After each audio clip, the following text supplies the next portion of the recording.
This is the 40 Days for Life podcast with your host, Sean Carney. Hello, and thank you for joining us today on the 40 Days for Life podcast. I'm Sean Carney, the president of 40 Days for Life, and your host for this podcast, which is dedicated to helping you end abortion where you live. Happy Halloween! Or not. That is the topic of today's podcast. We are going to talk about the occult and its role in abortion. And how satanic abortion is, how that ties into Halloween, and maybe some practical tips on how to deal with Halloween. You don't want to be ranting about Halloween 24 hours a day for the rest of your life. You don't want to celebrate the occult.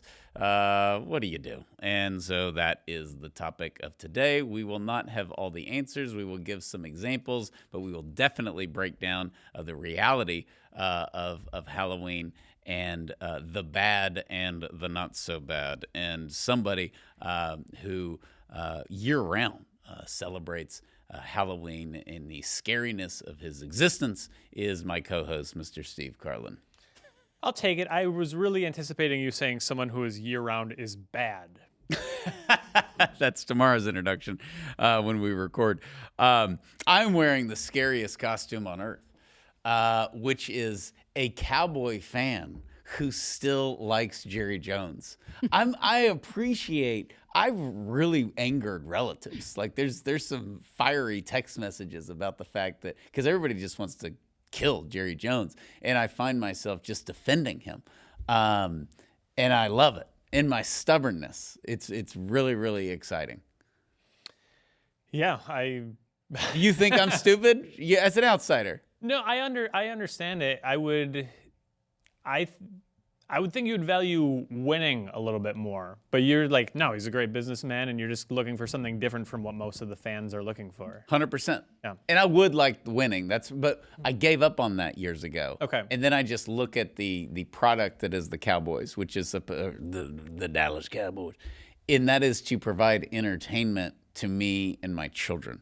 And he does a great job of that. And I saw the documentary on him and his little, his parents, they owned a little grocery store, and I'd stand outside the store and greet the customers. And like how he was just, a hard worker from age 8 and all that stuff. So we get Jerry banter 2 weeks in a row. Yeah, I'm telling you. That's why it's so great. Well, Heather is also here. Yeah, because who are you for Halloween? What are you going to be? If it's today, then I'm an old school You're Astros an old school Astros fan. Very, very good. This is Heather's episode, right? This is Heather's episode because, as we've discussed on the podcast before, you may or may not be in a double life a serial killer. Oh, yeah. Buries people out in the hill country of Austin where you live. Oh, it's creepy. Cue the evil laugh. I'm not a serial killer. Do-do-do. Move Sean up the list. Yeah, that's Use right. Eastfield. Pushing She's up that. putting notes on her little notepad there. Kill Sean. Make it count. If it's Halloween season, we'll just say fall festival season. Mm-hmm. Now, I love this time of year because it's the first time in Texas where, we're not going to hit 90 degrees. It's been 93 or 94 before on Halloween. That's kind of just bad. But when it's nice, when it's in the 60s or 70s, you get a little bit of crisp air in the mornings. Top 5 Halloween movies of all time. Let's get this back on track. I'll just set the stage, and I'll give you my list. Mm-hmm. Okay. Actually, we'll just go around. I'll start. The greatest Halloween movie of all time is Halloween, the original Halloween. It's phenomenal. Never saw it. Okay. Don't want to see it. It's about Michael Myers. I know. Who is pretty serious about chastity.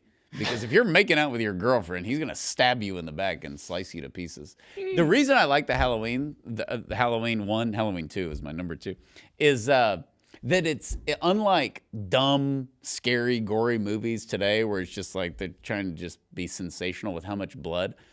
Evil is the source of the problem with Michael Myers, and who points that out is the psychiatrist.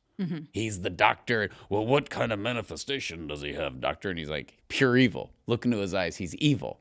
So there is a good versus evil, and there's no explanation for him. He's just crazy, and he wants to kill people. And so that's what I like. So there's no hurt people. No, there's no Right. hurting people hurt people. There's no John Maxwell. There's no self-help. It's just like he's crazy and he's going to stab you. Okay, if you try to talk to him, be like, well, what went wrong with you? He gives him more time to stab you or slit your throat. And so I like that. Also, the music is awesome, and John Carpenter and producer John, you like Halloween, the original? Oh, yeah. As a movie person? Yeah, one of the best. So great movie, and that's on my list. All right, I'll go with one that I liked as a child. So don't fault me for this. Hocus Pocus. I never saw it. It's a comedy. It is a comedy. Okay. And I think that's why I Midler? liked it. Yeah, Okay. Bette Midler and Sarah Jessica Parker and Kathy. No, not Kathy. I don't remember what the other one's name was. Anyways, it was a comedy. It was all about they were real witches that someone accidentally brought back from the 1800s, and everybody thinks that they're just have the best costumes and then have all this really cool tricks that they can do to the neighbor or in front of the neighbors to make them think that they're, to really go along with their costume. But it's a costume the whole time to people in the movie. So until it's not. Until it's not. Mm-hmm. So what are the ground rules here? Do these have to be about Halloween or No, just kind of okay? just generic. I got the Sixth Sense is my number 5. Oh, Good one. Wow. Really good one. Okay, you Okay. take the cake. And I already mentioned my number 2 is Halloween 2 because it just picks up right where they left off. Mm-hmm. Michael Myers is dead. He's been shot 30 times and he fell off a roof. He keeps going, baby. He's like Jerry Jones. I'm not going to die anytime soon. No, without a star on my helmet. So yeah, he keeps going. Halloween 2, not as good as the first one, but really good. I don't have a lot of Halloween movies Okay, in you're my out roster. already. Not Hocus Pocus? yet. After Hocus Pocus, I have only in one other one, and it was for the parents who like Charlie Brown. It's The Great Pumpkin, Charlie Brown. Oh, that is good. Heather's going wholesome. See? I'm carrying down the murderer part of the podcast. Yeah. Who's the crazy one now, Sean? That's because I like watching these movies because it's so foreign to my current daily life. Okay. Your escape is comedy because maybe during most days it's not so funny. Okay, it's way too serious when you're digging the hole. Oh, touche. You turned it around. All right, Steve, what's for yours? So it's going to be a cringe answer. This is a movie that has not aged well. I haven't seen it for a long time, so I have to offer the disclaimer that if it's demonic or satanic or something, I don't remember. I'm not responsible for that. I don't remember. I actually thought the movie was good, The Blair Witch Project. Oh, never saw it. Yeah. Well, the whole thing was they marketed that it was real and it was a true story, so it was freaking people out. So when you learn that was a real thing. Yeah, I never thought it was real even when I went to see it. Me neither. I believe Blair Witch Project is the largest net of any movie. Because it cost them like $10,000 to make or something. And they made, who knows what they made? We'd have to look it up. But I've heard that that's the biggest net profit of any movie. But I think now if you watch it, it's dumb.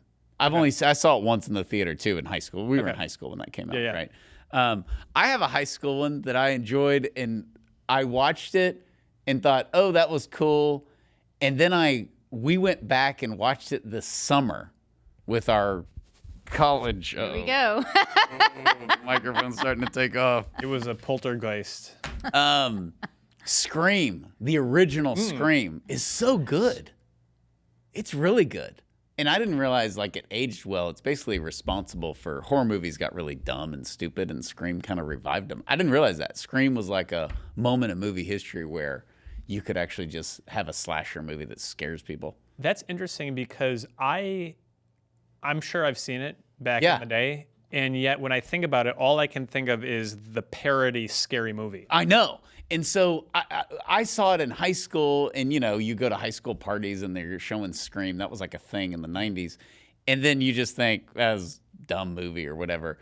We watched it over the summer. It's good. It was really good. I enjoyed it much more as an adult and a dad, I'm surprised, because I kind of appreciated, like, the first 12 minutes are insane because Scream kills the biggest star. Drew Barrymore's in it. So they market it with Drew Barrymore, and she's in it, and they kill her. Okay. Pretty drastically, like in the first 8 minutes. So that makes the movie good. You're like, holy crap, they killed the superstar. I have no idea what's coming. How does I Know What You Did Last Summer fit into all that? It's like a mini Scream. Okay, that's Not as good, but that was good. It was creepy. Good conscience movie, actually. Because we're going to get into the pro-life movement. He was going to die anyways when they tossed the body. Like, he's not even going to live. Like, you don't know that. They kind of have this ethical argument before they dump the poor guy. Jeez. Look, if somebody hits you with a car and throws you off a cliff, your motivation now is to chase them around with a hook and kill them? Like, they almost killed you. Like, don't you just want to be like, my luck is not good in your presence. I was hit by a vehicle and thrown off a cliff and almost drowned. I don't really want to be around you anymore. I could never kind of figure that out from the Maybe they were killer succumbing to standpoint. the gambler's fallacy and assumed that they got their quota of bad luck out. Oh, okay. And now they all were from going this point to on, redeem themselves by killing in return. Okay. But that's not on my list. I Know What You Did Last Summer, but Scream is. Okay, you're out of movies? I'm out of movies. Only two, huh? Silence of the Lambs. Good one. You very sophisticated list. I'm extremely proud of you. I had low expectations. In fact, I'm about to say one, and I'm embarrassed that you haven't said it. All right. Ghostbusters. Okay, so Oh, I thought we were Ghostbusters. counting down, and I have as my number 1 and number 2 Ghostbusters 2 2, and 1. Ghostbusters 1. Oh gosh. Okay. Yeah. awesome. Mine are all kind of messed up. I think Halloween won. My last one is the number 1, which is The Exorcist, the greatest scary movie. So going along with that, and I'll never watch Great that. You shouldn't watch it. No, I'll Great never watch Catholic movie. Great spiritual warfare movie. Yeah. Not messing around. If you have a devious teenager, which I have not, my son wants to watch The Exorcist. I don't know. We're going to get there, but I don't know if we're there yet. But if you have a bad teenager, like a bad one, sit him down and watch The Exorcist at like midnight. Oh. Because the devil's real. And The Exorcist doesn't hide that. And is it Friedkin? Producer John? Who's the director? Friedkin? Yeah. Phenomenal. And is he the So it's guy a real director. Is It's he the guy, somebody involved with it, the writer or the producer or the director, somebody? The author of the book is a real Catholic. Okay. Had a master's in theology. Went and to Georgetown. Went to Georgetown back when it was actually Catholic and believed in God. And his theology is fantastic. So he read a story about a 14-year-old boy who was possessed, a true story. in D.C. In D.C., and then he Yeah. wrote The Exorcist based on that. Of course, it's Reagan, it's a girl in the movie, and all of that. But great priesthood movie. Great priesthood movie. Do you think that exorcism has gone a little too mainstream of late? Let's talk about this. This actually ties into the seriousness of this podcast, which clearly hasn't shown up yet until now. Yes, I like the interest in exorcisms and exorcists, okay? Because I get tired of all the cool Christian guys being like, the reason Marvel's so cool, man, is because we long for a superhero. This is now me mocking really well-intentioned evangelists. We long for a superhero, and ultimately that's Jesus, okay? All right, I'll go along with that. I still don't like Marvel movies, but I do like Jesus. But the opposite of that is that we are drawn to exorcism and just not out of just mere interest, because most people believe that evil is real, and many people in our very hurting and wounded world have experienced evil, and they like when it's named and labeled and not ignored. Because our world ignores evil. There's just bad things that happen. You know, we don't have morals. We have values. We don't have sin. We have challenges. You know, we've just watered down We're reality. not sinners. We're people who make mistakes. We struggle. Yeah. You know, and all that kind of stuff. And we do struggle, but we should struggle against sin. That whole thing is good. And I also think that somehow, if you just take us as Catholics, okay, where it's just so easy to beat up on the church. Now we're starting to get weird stuff out of Rome again. But if you start down that path, that's totally acceptable to mock the church, sex scandals, wussy bishops, whatever rant somebody wants to go on, the Inquisitions, all that stuff. Somehow exorcists have maintained their respect from the secular world. Because if you got a demon in your house, Who do you call? You're not calling Joel Osteen to get that thing out. That's right. I mean, he's just gonna smile at it all day. I mean, you've got to have some holy water, and you've got to have had some, been ordained with oil by somebody with authority, and that's what I love about The Exorcist, the movie, is not only how it's shot, the fact that it's actually scary on real levels. Like, you can just spook people out with weird stuff, but it's not real. But this is scary on real things because the devil is real. But the solution is real, and they show that in the movie. Yeah. But it's the priest himself is struggling with his faith. He's losing his faith, which is why the devil is attacking him. The woman whose daughter is possessed, it doesn't believe in God, uses the Lord's name in vain frequently. They do a great job of setting that up. She's dropping GD, she's dropping JCs, she's doing all this stuff. You can tell there's this disrespect or casual approach to God because she doesn't believe, which of course makes it easy for the devil. And then they play with the Ouija board. They do all the things. Then in the movie, the priest is advocating for the fact that she's not possessed. It's showing the intellectual richness of the church because he's a psychiatrist. And he says, it's like, she thinks she's the devil. It's like me telling you I'm Napoleon Bonaparte, which is in the movie, and that there's standards for the church approving an exorcism. And it's a long road to get there because of psychology and everything. And so anyways, when they come to the conclusion she's actually possessed, there's a great scene at the end where the exorcist, which is a different priest, is called in. And the shrink, the Jesuit who's been working with Reagan, they're about to go in the room. And he says, I think before we do this, you need to know some of the psychological manifestations that Reagan is showing. And the other priest, the exorcist, cuts him off and says, there's only one, which is that it's evil. And it's kind of like the psychobabble of our culture that we hear. Like, what's wrong? Why did the poor guy shoot Charlie Kirk? What could we do to help? All that garbage, we want to ignore just evil, that evil exists in the world. And that's what is actually great and substantive about the movie The Exorcist. Somebody listening to this is like, that's great, Sean, but it's too scary to watch. And I understand that, and it is. It is a legit scary movie, and not everybody needs to see it. But I loved it. I saw it in high school, and I couldn't get away from it. And I can't say how exactly these compare, but if you're like me and you want sort of a lesser, a different threshold with going along those themes, The movie The Rite was also a movie that dealt with exorcism and crisis of faith and all of that.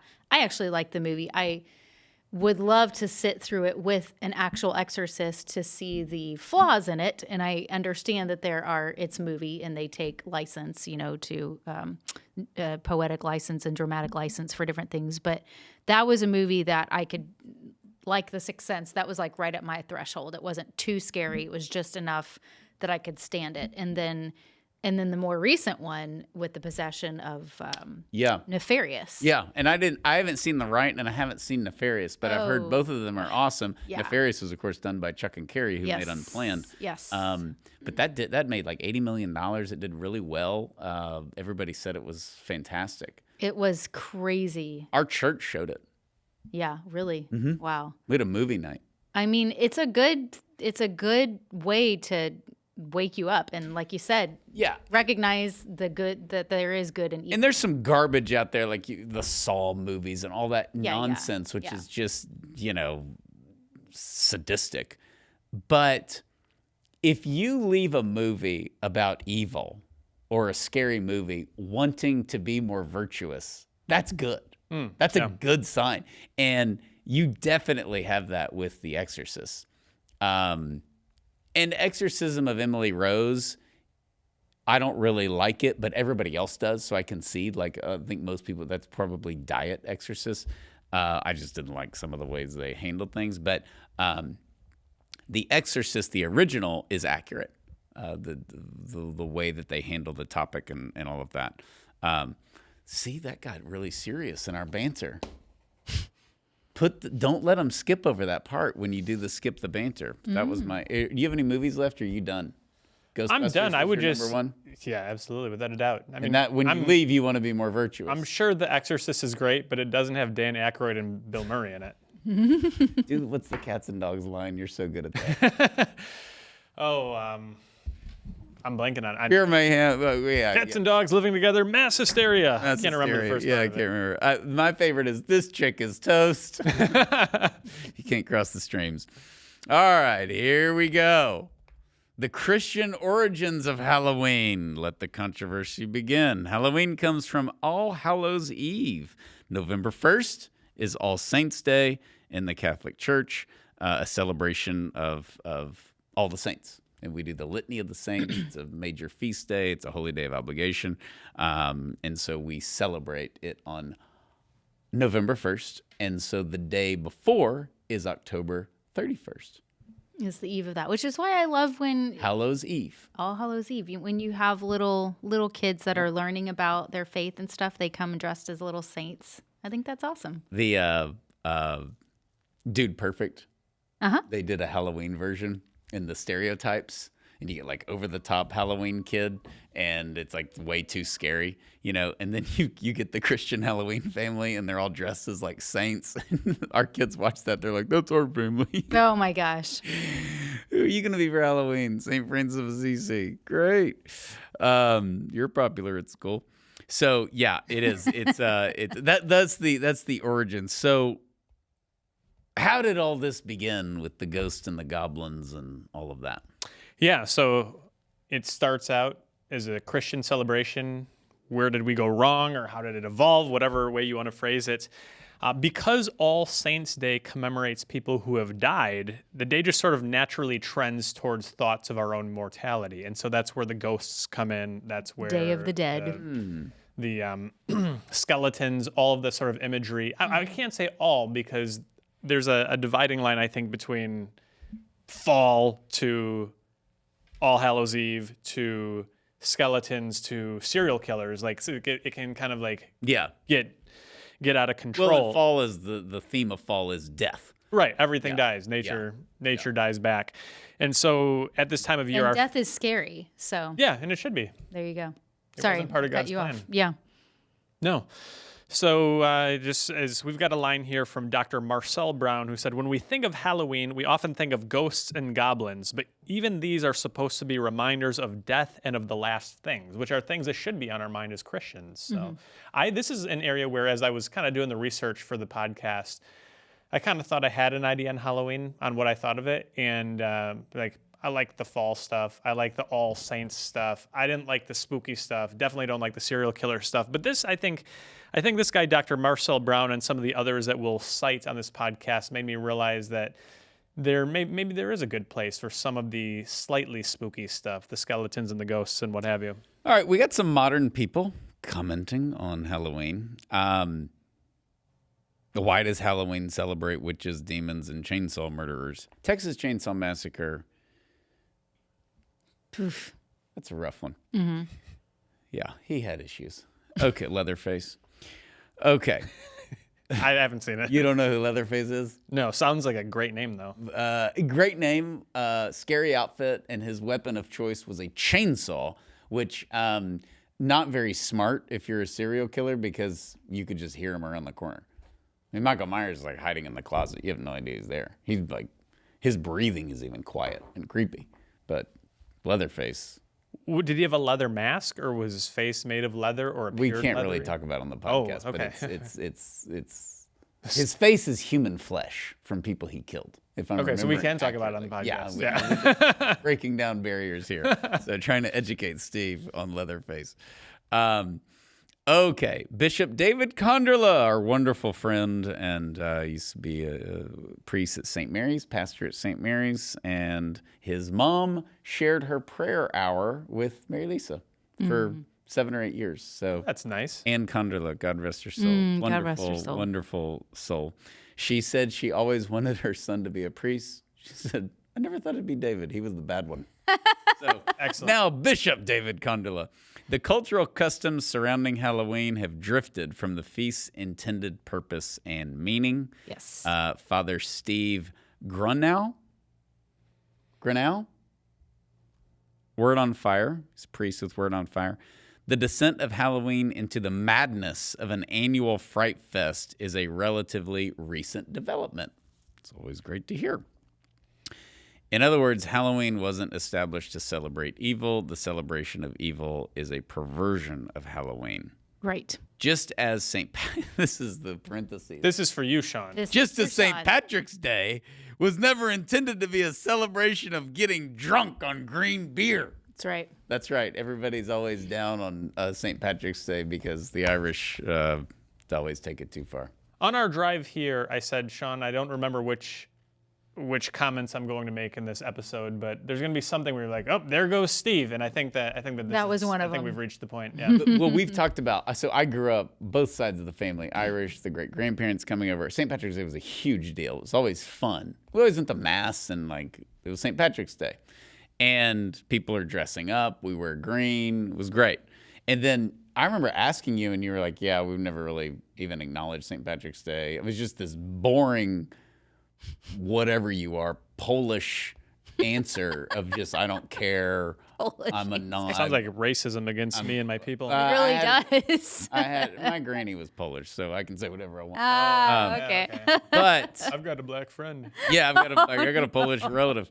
But yeah, there was just this horrible answer. You're like, oh, St. Patrick's Day. And that's so weird to me. St. Patrick's Day has only gotten bigger with time in my existence. I've been to New York on St. Patrick's Day, went to Mass at St. Patrick's Cathedral, and then marched with the NYPD right after 9/11. It's like 2003. It's awesome.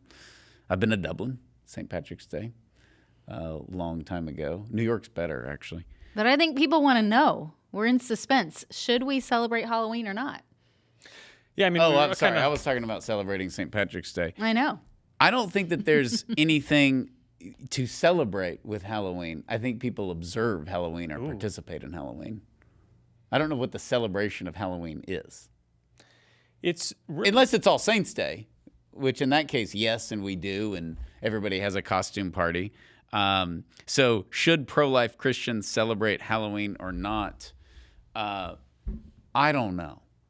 And I don't care. I don't want people to dress up as like demons and be creepy. I think it is driven by the occult, a certain aspect of it. That's the problem, is it's glorified by the occult. And I think I know a lot of people that I know, friends and some relatives who are against observing Halloween, celebrating Halloween, is because even if you say, oh yeah, well, the original intent was blah, blah, blah, and this, I'm not going to be associated with that because I'm not going to cause scandal to the rest of the world. And that's how they see it, as nope, zero, and you're part of the occult or celebrating the occult if you are in any way, shape, or form.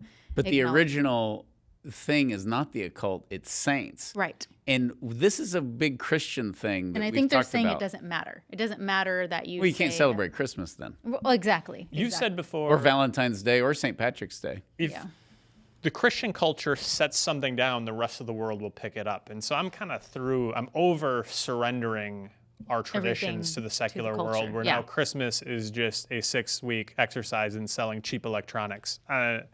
Why don't we just do it the way it should be done, rather than say, oh, somebody screwed it up, so now we're throwing the baby out with the bathwater. That's my take. Yes. Yes. Okay, Christmas is unique because Christmas is a longing for that which is good because your life is empty. I think the secular world approaches Christmas the way that they do, not in the way that we do, but there is a simple longing for peace on earth, family childhood memories that maybe weren't dysfunctional for 2 weeks of the year. Right. Those kinds of things. I do think the nostalgia around Christmas is healthy. I think that is the longing thing, to bring in the Marvel superhero guy.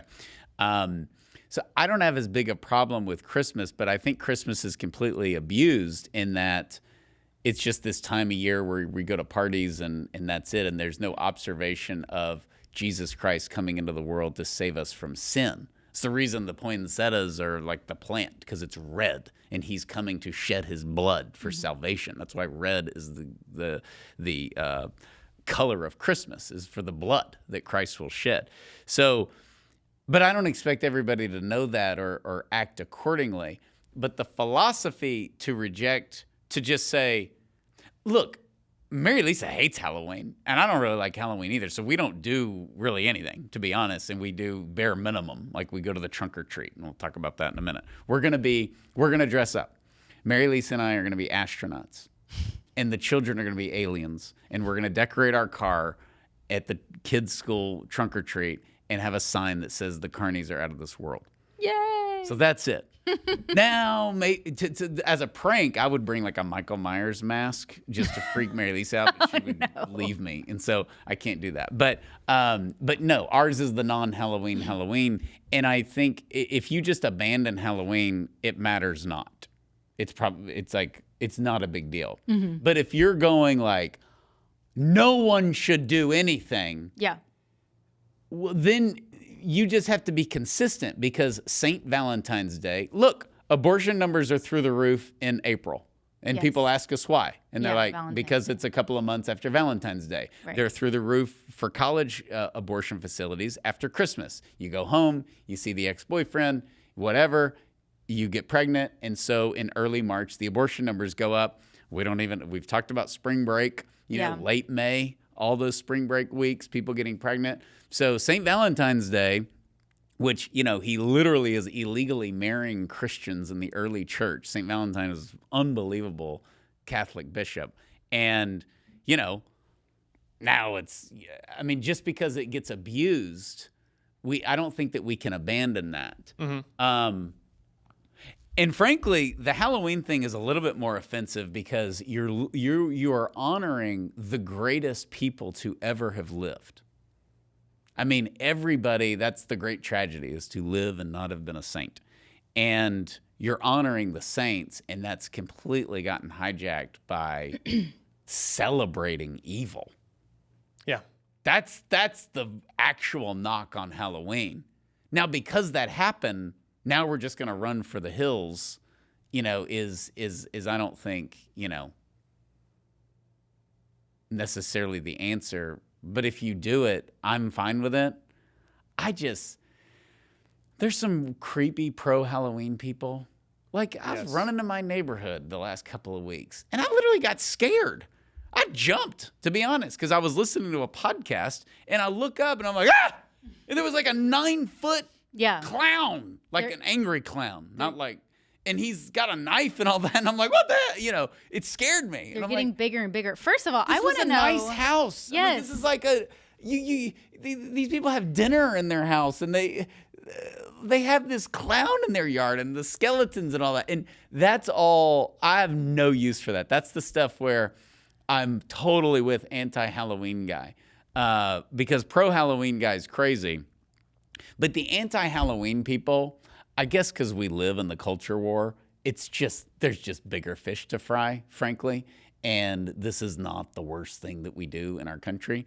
And they tend to want to just go the opposite direction. But I get it when you see things like, it's really been getting trendy over the years. I've tried to take a picture of this clown. Yeah. It's scary. Well, there's one in a neighborhood in Austin that I always drove by frequently, where they one Halloween put up this, 16, 20-foot freaky looking werewolf. Then they left it up all year. So every time I drive by it, I'm freaked out by it. And then they do something cutesy like, oh, we're going to put a Santa hat on it, for Christmas and stuff. Yeah. Like, weird stuff like that. But it's gotten to be trendy, I've noticed, in probably other states besides Texas, where they have these ginormous, as tall as our house, skeletons or whatever things. And I'm the practical, part in my brain. I'm like, where are you storing this? Yeah. Well, obviously, Werewolf Guy is not storing it anywhere other than his lawn. Right, right. The clown yard, by the way, was producer John's house. That's what I was running. No. But I don't know about those Baptists. I got you. Yeah, you got me. You got me. Go ahead. I was going to say, I love Bishop Conderlo. I got to say it properly. Bishop David Conderlo. just another great quote from him. Popular culture has made it difficult to discern the authentic spirit of this great feast, an important time when we, God's pilgrim church on earth, rejoice in the lives of all God's saints whom we wish to follow into eternal life, which is beautiful. And you've kind of already gone into this already, but how do we discern that authentic spirit?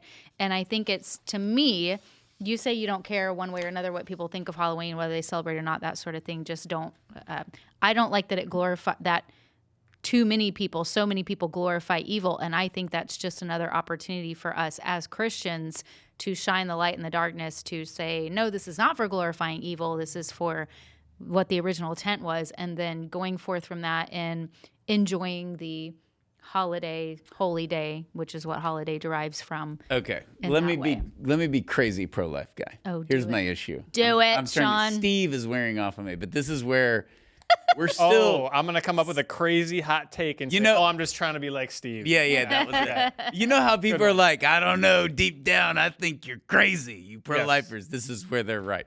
Okay, here's my issue. I've got anti-Halloween guy, and I agree with what he says. Okay, but he's out ranting against everybody.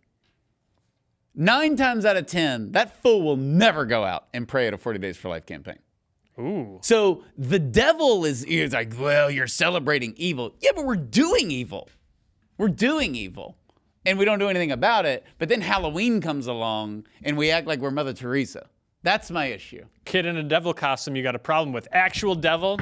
Crazy Halloween guy's got nothing on crazy pro-life activist guy. Wow. That's me. Yeah. Okay. No, there's a lot of that. There's a lot. And the pastor will go unnamed. Remember, he wanted us to get involved in, the strip joint here, and we needed to protest outside the strip joint. Protesting the strip Protesting. joint. Not getting involved in the strip joint. We had a couple beers and decided to get involved with that strip joint. Woo! It was something else. Oh, no, we were supposed to be protesting it. Another thing, they were building a Hooters here, which ended up not happening, and then later on it did happen. And they wanted us to protest that. And of course, I'm against all those things, but I was like, we're just going to be the group that's willing to stand up against abortion. So they're all going to ask us to be like, you got to do this and you got to do that. They would never come to Planned Parenthood and pray. And it was just one of those things. That's your litmus test? Yeah, it's probably why I work here. And it's just one of those things where I just don't have a lot of time.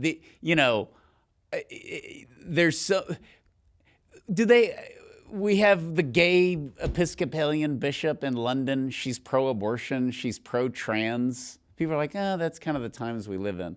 But man, Halloween comes along and we just declare moral war. And I'm like, it's a goofball mom dressing up as a witch. She shouldn't do it. I think it's silly. Whatever. She's bored and she wants to do it.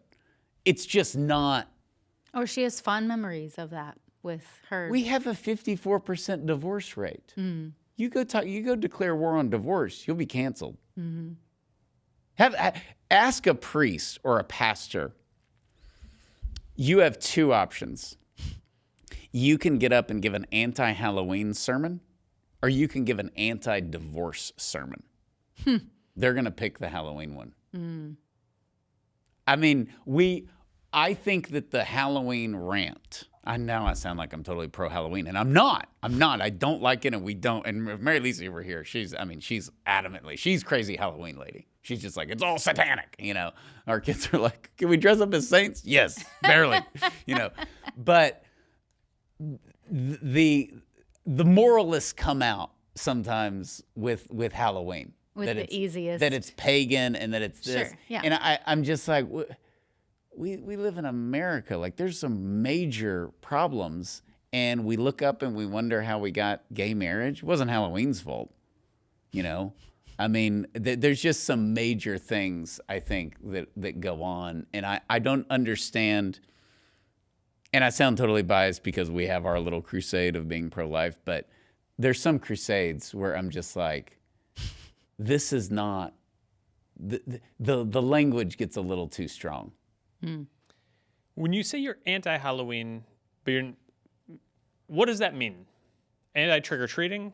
Obviously, you're dressing up as aliens and astronauts. You're not anti-dressing up. Entirely anti. Like, No. what are we? Let's define our terms here. I think that that's a great question. The participation in however Halloween looks, which I actually think a lot of places have done a good job. We're not going to celebrate the demonic. We're going to do trunk or treat. We're going to do the kids' fall festival. I have no problem with all that. I think it's fun. It's family activities. Halloween's essentially a dress-up party, and I have no problem with that. Okay. I think this is a lot of fun. And so that's what we do. Can you abuse that? Yes, we're not, so we're going to do it. I have no problem with trick-or-treating. Do you carve pumpkins? Yes, I love carving pumpkins. They're happy. They're not the scary ones. But I like it because I dry out the pumpkin seeds and I put Cajun seasoning and hot sauce on them and I bake them. Hot sauce. Yeah. Wow. Louisiana, highly recommend for the listeners if you want a full dish. Then you put them in a bowl. They're seasoned. I'd use Slap Your Mama. So if you get the Slap Your Mama, the seeds, you get them out, you wash them. Yeah. You put the Slap Your Mama on there. You bake them. You got to bake them. You have to bake them. You got to bake them Yes. like forever because I don't know what it is about pumpkins. And then you throw some Louisiana hot sauce on there. Wow. I'd like to state for the record that self-described anti-Halloween guy just gave his jack-o'-lantern pumpkin seed recipe. So. That's right. It's because I'm not anti-Halloween guy. I'm anti-Halloween pagan. I am pro hot sauce on pumpkin seeds. To get to this is where I think we got another great quote from Father Steve, whose last name we didn't know how to pronounce. Father Steve G. I would draw a distinction between the violent, macabre imagery that characterizes the modern appropriation of Halloween as a kind of secular celebration and the more traditional customs. Mm-hmm. There we go. Making the more traditional customs. I get bothered where I look around my neighborhood and there is... Do you trick or treat? Yeah. Yeah. Like I push my kids. You got free candy. Go out there and work for it. Oh, okay. Yeah. And I don't care if your feet are cold. This is your one Oh chance. gosh, it's Wisconsin. I will say on our October relationship 31st. with trick-or-treating, especially in our old neighborhood, which was like, we knew all the parents and everybody's out, like barbecuing is like fun.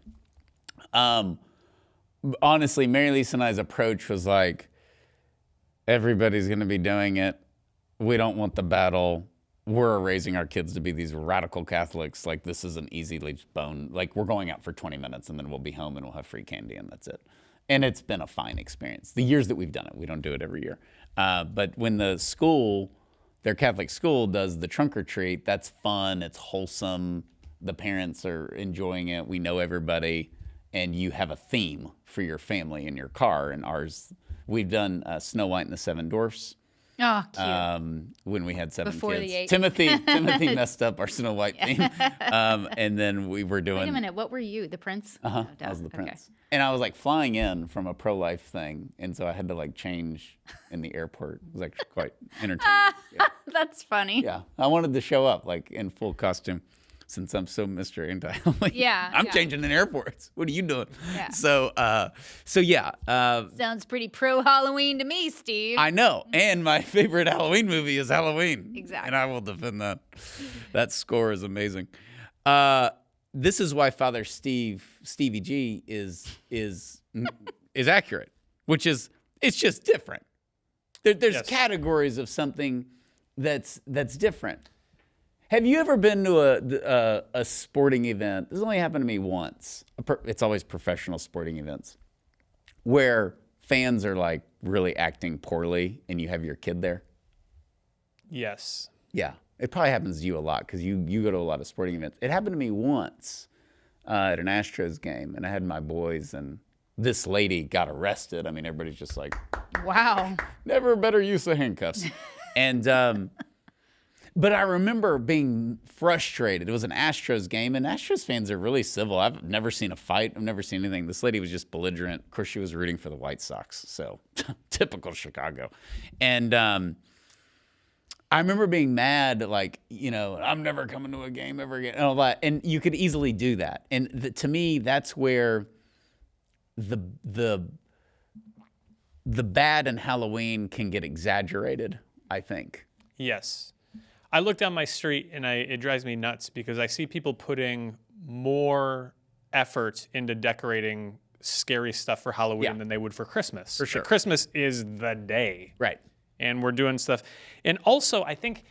Now, I will say, a lot in our neighborhood, I would not have that argument because they're doing it for everything. And I'm like, The Halloween guy is the best Christmas Is the house guy, Christmas- and he's yeah. got Easter stuff, and he's got 4th of July stuff. And I do think there are people that just like, this is an American thing, I think. They just like decorating their house for whatever reason. There is a whole neighborhood or I should say a cul-de-sac in a neighborhood where one neighbor was the crazy, amazing Halloween, like who knows how many thousands of dollars he spent into doing. And he starts setting up like 2 weeks before it's actually done. Okay. Like that much effort into the yard stuff, and there's so much going on that it's a show, and people are driving through, and it kind of went through the whole cul-de-sac. And my favorite one was the one house that had nothing but a sign that said ditto pointing that way. And I was like, that's excellent. And it was so it was this whole thing. They got a Facebook page and everything. So there was like traffic over there for people just to drive through this. And like, you don't hear about that too much. You hear about the Christmas lights. Yeah. But that same guy who started it on that street was also, okay, as soon as Halloween is over, most of this stuff is staying up for, like, it's all like LED light tracks and stuff. So now it's going to switch over to Christmas colors and pictures and all this stuff, and then we'll put the strictly Halloween stuff away, and it's like immediately after Halloween, then it changes over to Christmas, and it's like, dang, that's dedication right there. And it may be something fun with his kids, but I would just like to see a conscious effort made society-wide to embrace beauty more, have things that are beautiful and decorate things with class. That's one of my favorite things, not to go down this rabbit hole, but you say what you want about Trump. The man has great taste. Yeah. Like the White House looks fantastic. All those sorts of things. I wish we embraced that a little bit more. Mm-hmm. Okay, well, maybe Have you ever been in Trump Tower? No. It's unbelievable. My brother has. Yeah. He brought back this bar of soap, which was phenomenal. I thought you smelled amazing. And okay, so maybe we don't have the resources to have gold-plated staircase or whatever. But then we find the resources to hang a pretend corpse from the tree in our yard for a month each year. And I think that's where it kind of bothers me. Me too. I think that that's natural. I think most people, this is why we're doing this. Hopefully it's helpful. If it's not, you'll let us know. But I think most people, my whole thing is don't give Halloween any credit. Just like the devil, right? You got to limit the access. And I think people make such a big deal of it. It's like, Mary Lisa and I's approach has been, it's a dumb holiday. It comes around. It kind of impacts your kids. You kind of have to deal with it, and then you move on. But the origin of it is not dumb. The origin of it is not dumb. And in our current life and history, we don't get to pick when we're born. It's this sort of crazy thing and whatever. Every year on All Saints Day at our parish, there's an All Saints Day parade, and we're all in with that. Yeah. We're all in with that. We had that at our church, the Catholic school, actually. And one of the families obviously missed the memo and just thought it was a costume day. And so you had all the saints and then a beekeeper. Costume. Oh that's my funny. gosh. Yeah. The whole dressing up thing too, since you brought that up, because I would say since having kids, I've dressed up a third of the time. And I put that in the category, I'm not like a vampire or anything, but like, it's just fun. Yeah. And sometimes that's the origin of it too. The origin of it is just supposed to be fun, and dressing up as a goofy thing and acting goofy with your kids is just fun.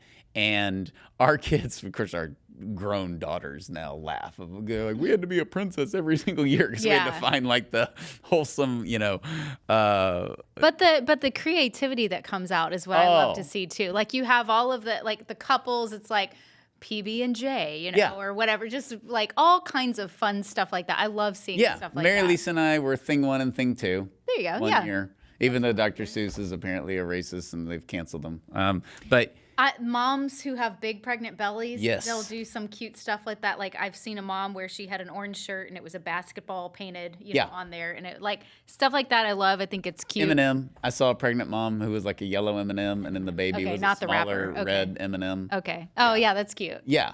And I was for more than 1 year in a row, I found, because actually Abby's daughter Grace, when she was like 8, she dressed up as Princess Anna from Frozen.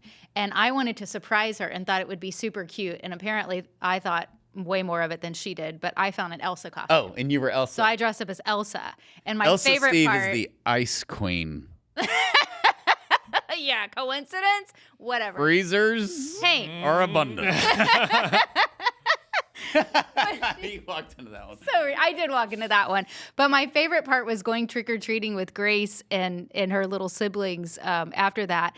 And that was like such a big movie at that time that it got way more attention than I ever thought it would. And I remember one kid in this little pod of kids walking down the street across the street, and they go, "Mom, look, a teenage Elsa." Oh, that's awesome. And I was like, yeah.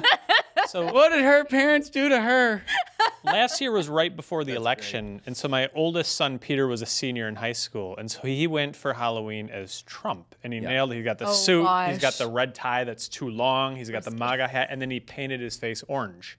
Oh gosh. And so fantastic. then he and his friends went to cheer on some of their classmates at the playoff high school volleyball game. And so he walks into the gym like that, and he's just heralded by everybody. They're like, "Mr. President." So he's walking through shaking hands. "Oh, it's great. hilarious." They They went through- along with it. The game is That's going great. on, and suddenly the coach for Peter's school is like, "Peter, can I have a word?" And so Peter's like, "Look, I'm sorry. I thought this would be funny." Buzzkill. And like the coach is like, "No. The other team wants to know if they can get a photo with you after Ah. the game." Wow. So you've got this thing where it's Peter and 12 guys dressed as bananas taking a picture, and Peter's doing that kind of a... Last year, we ended up trick-or-treating in my in-laws' neighborhood, and this is height of the election, right?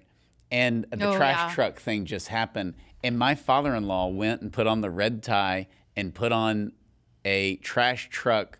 The Lots neon, of people were dressing like that. And I mean, saw that. people are like, Yeah. "Woo!" Like sitting out in their lawn and like giving us extra candy, and it was this whole funny thing. The funny thing is when I got there, I was like, "Where did you go and like get that? Did they already have those at like Walmart?" And the disturbing thing was he was like, "Well, I had it," and that distracted me the entire Halloween. I'm like, "Who has the trash truck?" He's like, "Well, you never know when you'll need it." I'm like, Yeah. "No, you'll know. Like you don't need to have a neon vest on ever." You know, it was just really funny that he had it, and then people were asking him. It was like a Seinfeld. Like, "Where did you get that?" And he's like, "Oh, I had it." And they were even more disturbed. Yeah. So that's a little funny, quirky thing about my wonderful father-in-law. Something we can touch on here is there's a lot of stuff, if you look online, they'll say, "No, forget these 40 Days for Life guys. Everything they're saying is nonsense. All of the Halloween customs, And lady. Yeah. all of them go back to this ancient pagan satanic festival called Samhain." Okay. Yes. And I've heard that of this. Christians, it doesn't matter if we think we can baptize Halloween. Yeah. We're making a deal with the devil. Yeah. And so there's actually not any historical evidence that affirms that. There's this British historian, Ronald Hutton, who says that this is just not true. There's nothing ancient about Halloween in terms of the evil and the glorifying the demonic. Trick-or-treating is an English tradition in which children would pray for families in their neighborhood, and then the neighbors would give them cakes. So that's what trick-or-treating began as. Did not know that. The jack-o'-lantern is your people. It's an Irish fable that warns against vice, and the bad guy Jack made a deal with the devil, so you don't want to emulate the demonic in that case. or And you any get case. the Cajun hot sauce pumpkin seeds. That's right, yeah. And costumes are just the French dress up in costumes for everything, so that's the way they celebrated All Saints' Day. Okay, back to Father. How do we live out Halloween as Christians? See, even that question, I'm like, oh my gosh, like that's a big deal. But that's the topic of the podcast. So, Father, This whole podcast is pointless. I'm just letting the you know. podcast is stupid. All right, Father Steve says contextualize the spooky within Christ's victory over sin, death, and the devil. So you can dress up as saints. You can highlight that. Heroes. All that. I guess ghosts. You say okay on Like ghosts? you said, the dead. The dead. Yeah, because it's the memento mori. Reminds us. Reminds us that season we're going to reminds us that die. our death is coming. Get right with God. Devils and witches, no, I don't think so. Hard pass. Yeah. When it comes to Christian holidays, use them or lose them. Yeah, this comes back to what we said before. I think if it's going to get hijacked for malicious purposes, I don't want to just hand that over. I like that it got hijacked because it points to the power of All Saints. It's like my favorite pro-abortion phrase is keep your rosaries off my ovaries. Oh, yeah. It actually shows a little respect to the rosary. The rosary is very powerful. It's a meditation on the life and events of Jesus Christ. And if you pray it a lot, hey, maybe bad things will happen to bad people. And, that's one of those things where this came from All Saints Day.